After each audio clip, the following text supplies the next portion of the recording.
Yo, what's happening? It's your boy Flewnt here, back with another Breaking Down the Bars, episode 9.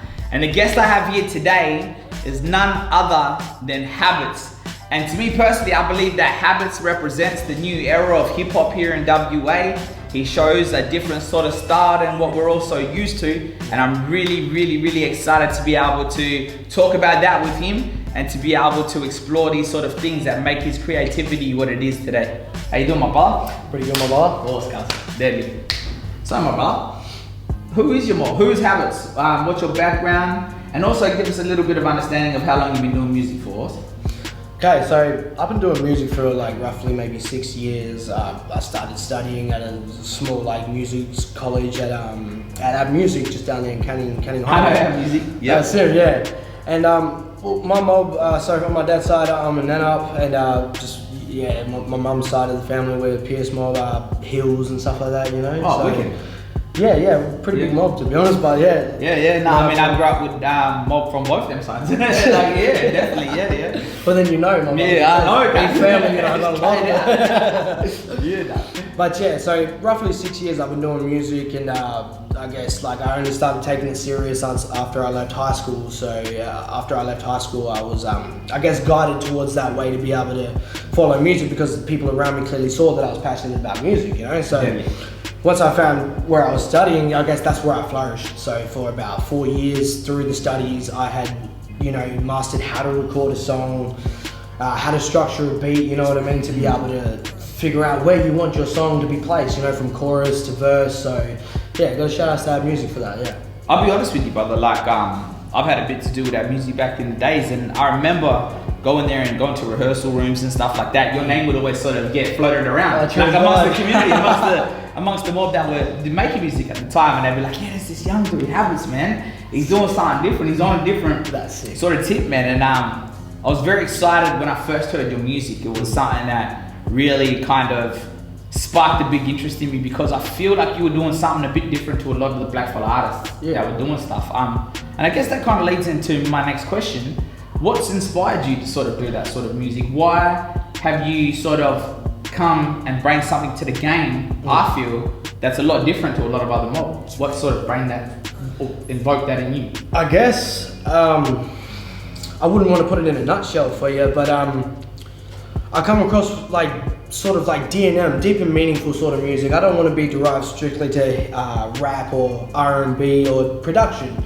So I like to think that my process with the music, it's D&M, deep and meaningful, you know what I mean? Deep and meaningful. So whether that's relationship stuff, family stuff, your own insecurities, the fact that you've seen others around you that you care about so much that it's affected you, that it's made you feel some type of way. I want to speak for the people that feel that type of way, that feel like they're outside of the circle, but obviously we're all in it.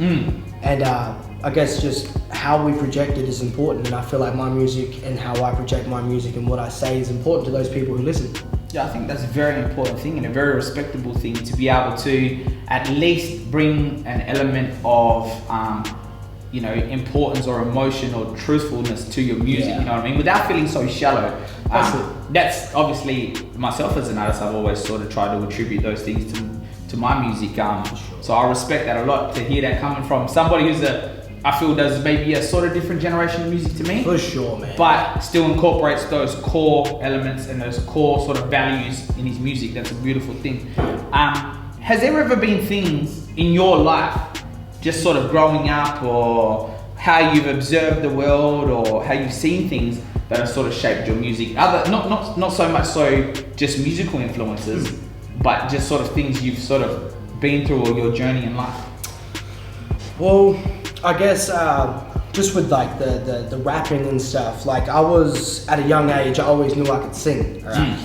But because I was kind of ashamed, like, you know, I didn't want to sing in front of others just in case I had that bad feedback, you know, I learned how to rap, and that's where I learned how to kind of be confident with my projection. Would you say that's a black fella thing sometimes for us, as black fellas? Like, I would definitely say that. A lot of us brothers are caught up in like being too ashamed about expressing how they feel and their opinions on things, and I just feel like if you've got something genuine, pure, and just something that you know will connect with someone, do all you can to make Just that have shit a crack shine, at it, you know? eh? Yeah, for sure. There's my a big brother. thing in our community, and I feel like shame. There's a big Yeah. thing about shame in our community, and it's not our old ways either. It's something that's been put on us through, I believe, colonization. For sure. I feel that like this is a concept that has happened to us. Be shame about your culture, be shame about who you are, and then it sort of infiltrated all the aspects of our lives. It's kind of like it's like attack people's more or less beliefs and just how they feel about like what they believe, you know. And I couldn't agree with you anymore. And that's why I just feel like with my music, what I hope to project is just like, you know, if you ever feel like that, if you're ever stuck in a corner like that, man, like there's people that you can go to listen to who you've never met, like me yourself, you know what I mean? Straight out. We're here for any of talking them. about culture, that we're talking about our family, we're talking about the struggles Lived that we go through. experiences. Exactly, yeah. So whenever you feel alone, you know, just know there's brothers like us and sisters like us that are doing this, and it's just... And we're already like a message away. That's exactly it, man. You know, it's crazy to think that, but Yeah. you know, I find it beautiful, man. Just that whole fact. Yeah. And I think music is the great sort of communicator that can sort of connect us all. You know what I mean? Music is something that's it's a universal language, as anyone will say in the music. It's a universal language. So anyone, you could be. I don't want to throw out examples, man, but I don't know, like. You could be blind and you could hear the music, man. You can feel the music. It will show you things in a way that no one else can see, and I find that beautiful, man. Think of that, man. That's crazy. Down with that. That's some big brain stuff. Yeah. I'm in with it. But I'm for down real, with it. though, you know, I'm like, down with it. It's crazy to think that because, you know, I grew up listening to a lot of country music, right? My man, let's go again. Give me some more. country No, I'm music. George Jones. No, I'm George Jones. I'm George. I'm George. But for real, I feel like a lot of mobs that have come before us and that are still here, they connect to that music because it's got a sense of remembrance, like, you know, like when it's country music, you remember things, memories, important memories, beautiful memories, things that mean most to you. My brother, are you down to do something pretty cool with me? Fucking oath, bro, you know.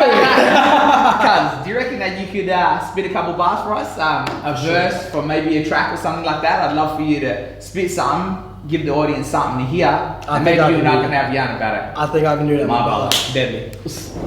Hey, so what if I told you I'd take time? This method's got me writing great rhymes.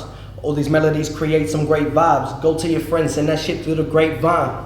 They know I'm one of the best in the scene. I made sure I showed up to the homie shows when nobody else was to be seen. I had they back, I was praising them up, cause I know when I'm up, they gon' do the same for me. Don't ever say I ain't real. Yeah, I do this for the family, I do this for my brothers. This music shit, I hope it works out. I'm praying for the day that I can repay my mother. I don't want that Hummer, I'd rather go get me a Bentley, I'm really gon' get it. It's not just time and money that I've invested way more than you know. My brother, damn! That's alright, guys. There's like, I guess before you break it down personally to me, or before you break it down your way, there's a few things that I just seen in it that I want to just touch on. And we were speaking about this earlier when you first rolled up, and it was about being there and supporting those in your scene. I feel like in Perth, we're in such a small, isolated city that we need to elevate each other constantly. There's no way that a scene or any rapper can really pop properly unless we really give each other that support and we make those networks work. Is that what you were talking a bit about? That is 110% what I'm talking about. And I mean, man, if you got a friend out there that's doing this sort of stuff, you just showing up, that means the world to that person. And I know I can speak for myself, you know. And just me showing up to, you know, what the first part of what this whole thing that we're a part of right now is why I'm here now. And I literally appreciate that, you know. It's just the fact that I showed up, and it's just, this is what happens, you know. When you show up to things, presence matters. Comes back around. Having a presence matters. Like, I feel as though that can be kind of overlooked. You know what I mean? Like, oh, I sent you a like, I shared your stuff. That's cool, but just invest in me with your time, and it doesn't even need necessarily be money, you know. And it's just your time. Be present and be present. Show that you're like I guess like showing an interest. But if you show an interest for it, it's gonna be natural. It's gonna be organic, you know. Yeah. And then just if it's not, well then you know. But obviously, the whole message for what I was saying is, you know, praise your brothers up, praise your sister up, whatever it is, man. Like, we doing music, whatever it is. I was gonna say it's bigger than just music. It's creatives. See, 100%. the thing that can happen a lot is that creatives get overlooked, and they're the most important people. I feel like many times in society, they're the ones that sort of, you know, dictate change and For sure. and all these different things. Because they have that influence for sure, you know what I mean? Like, whereas a lot of other people have influence, but for a different reason. Whereas music, it's for everyone. Yeah. You know, and if you've got a positive message you're spreading through that music you're making, then like, Through that artistry. yeah, like it's Yeah. just gonna, it's going to affect someone, and you will see that, and that's what's really important. It's just the fact that you being there, showing that passion that person who's creating that has. If you show that back, it's reciprocated in different ways that mean so much more to that person. And I feel it's reciprocated tenfold. Yeah. If you go out of your way to initially sort of help somebody, you will always get it back. For you sure, know, in man. bundles. That was one part of it. The other part that I thought was really important is almost give praise and pay back those that have sort of given you a platform, be it your family, your friends, those ones that actually supported you. So in the other sense is the flip of the artists themselves. Yes, the artists yes. themselves praising and giving back to those that have gone out to support them. Always has to come back, yeah, for Yeah. sure. You know what I mean? And just for an example, you know what I mean? Like, I showed up to the Jazz Fest, you know, and That's right. I loved every moment of it. You got me up on stage, brother. Like, I will never forget that stuff. And it's just like, you know, I'm here now. Like, That's it, brother. That's it. It goes to show that just sort of supporting your team and your networks will always become a bigger thing. And relationships and bonds grow. That's definitely. And I guess that's what that verse is about, eh? 100%. My brother, deadly does. Well, my brother Habitzz, I'm super excited. I'm sure those that are watching are super excited. What can the audience expect from you at Flewnt's Boorloo Block Party? What are you gonna bring? Shit. Expect the unexpected, man. I'm gonna leave you amazed, I guess. But you know what I mean? Like, just expect some vibes, some good times, and some good melodies, man. That's it. Let's go, brother. Yeah. Catch Habitzz at Flewnt's Boorloo Block Party. The 26th of February. The tickets and link will be just below. Click onto it, get to it. Don't miss out. Peace.